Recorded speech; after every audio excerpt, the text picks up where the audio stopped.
Hello friends, मैं गुरु भाई Hindi wrapper. तो आज की इस वीडियो के अंदर मैं आपसे बात करने वाला हूँ हाउ टू रैप में कि हम जब कोई रैप करियर को शुरू करते हैं या कोई भी बिगिनर आर्टिस्ट रैप को शुरू करता है तो किन किन चीज़ों का उसे ध्यान रखना चाहिए।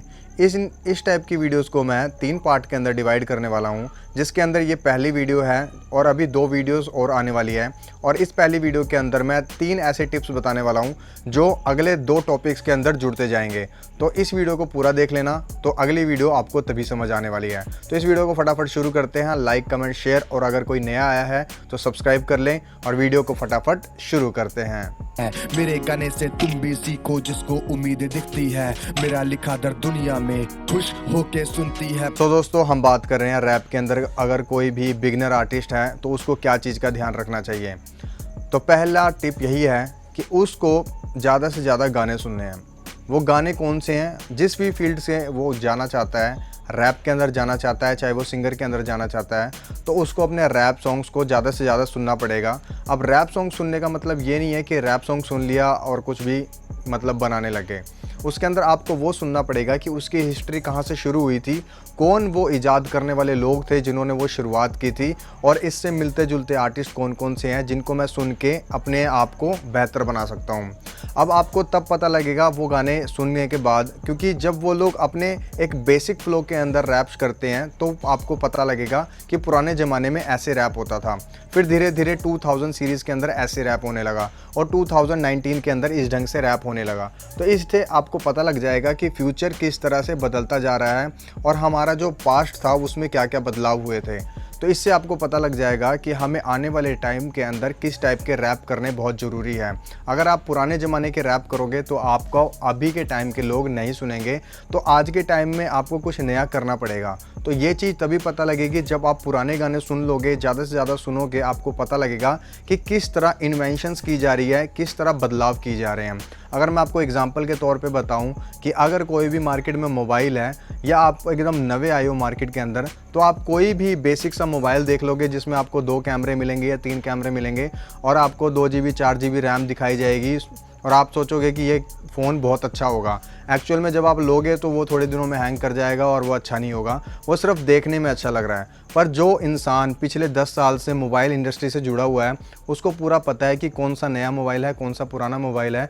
तो आपको पता लग जाएगा कि ये नया है मार्केट के अंदर, तो मुझे अब ये चीज़ लानी पड़ेगी, तब जाके मेरे मोबाइल बिकेंगे या तो लोग खरीदेंगे या कोई भी इंसान पसंद करेगा। उसी तरह से रैप के अंदर भी यही होता है कि आपको इन्वेंशंस के ऊपर ध्यान रखना पड़ेगा कि क्या चीज़ नवी मार्केट में करने वाले हैं या करने चाहिए, तब जाके आपको लोग सुनेंगे। सो दोस्तों, अब हम बात कर रहे हैं सेकंड पॉइंट के अंदर। सेकंड पॉइंट के अंदर हम उन एक्टिविटीज़ के बारे में बात करेंगे जो रैप आर्टिस्ट अपनी असल रैप लाइफ के अंदर करते हैं।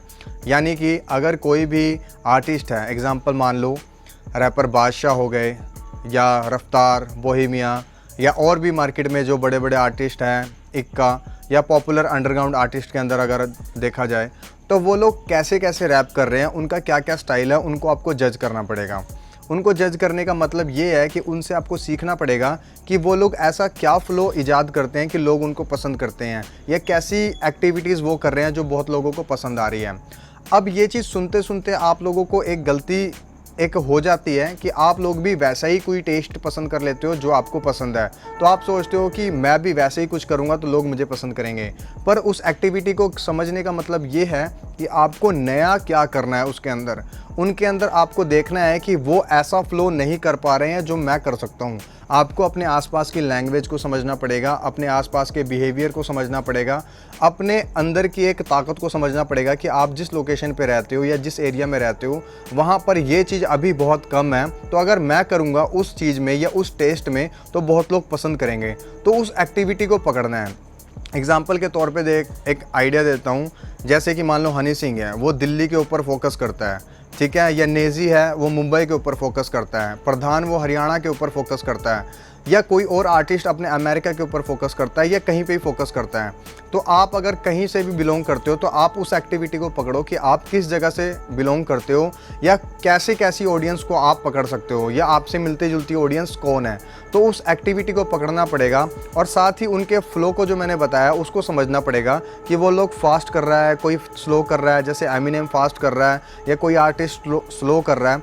तो उसको समझना पड़ेगा कि आप इसके मिड में ऐसा क्या कर सकते हो जो अच्छा फ्लो लगे और कुछ नया सुनाई दे। तो ऐसी एक्टिविटी आपको करनी पड़ेगी जिससे आपका एक नाम हो सके और कुछ नया सुनने को मिल सके। सो दोस्तों, अब हम थर्ड पॉइंट के ऊपर है जो कि हमारे इस वीडियो का लास्ट पॉइंट है। बाकी पॉइंट्स हम अगली वीडियो के अंदर कवर करेंगे।